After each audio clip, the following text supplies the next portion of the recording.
cette période de confinement, à l'aéroport, on se tient prêt quand même pour accueillir nos passagers d'aviation commerciale sur la saison hivernale. En ce moment, nous accueillons les vols sanitaires, principalement les vols qui nous sont commandés par les hôpitaux de la région et principalement l'hôpital de Chambéry. Nous avons traité déjà 8 vols sanitaires depuis jeudi dernier. Et nous restons à disposition bien sûr des services de l'État pour pouvoir accueillir tous les vols donc sanitaires, les vols de transport d'organes et puis l'ensemble des vols d'État qui sont nécessaires pendant cette période. On se prépare, j'allais dire, tant bien que mal. On anticipe une saison qui sera forcément difficile pour tout le monde. Il y a encore des restrictions de déplacement donc en dehors des pays européens.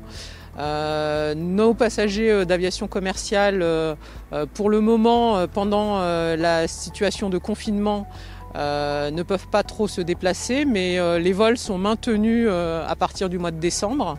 Donc nos passagers anglais sont très friands de venir skier dans les Alpes. Nous travaillons avec les stations de ski justement pour bien leur faire comprendre que la protection sanitaire sera de mise aussi bien à l'aéroport que dans les stations. Et nous sommes prêts effectivement à traiter ces vols. Nous avons recruté aussi du personnel d'intérim depuis le mois de septembre et ces personnels sont formés en attente justement du trafic commercial de décembre.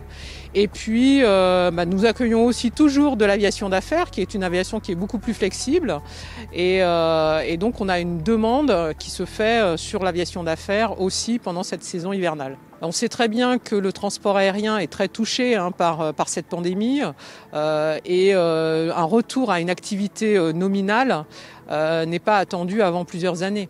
En revanche, sur la plateforme de Chambéry-Savoie-Mont-Blanc, on espère effectivement que à partir de cet hiver, on puisse avoir un retour progressif à une activité à partir du moment où on sortira du confinement. Alors pas à ce stade parce que c'est un petit peu compliqué de donner des chiffres. On sait qu'on sera forcément impacté comme tout le monde. On a mis en place des mesures justement pour limiter cet impact, donc des mesures d'économie pour l'ensemble de l'entreprise.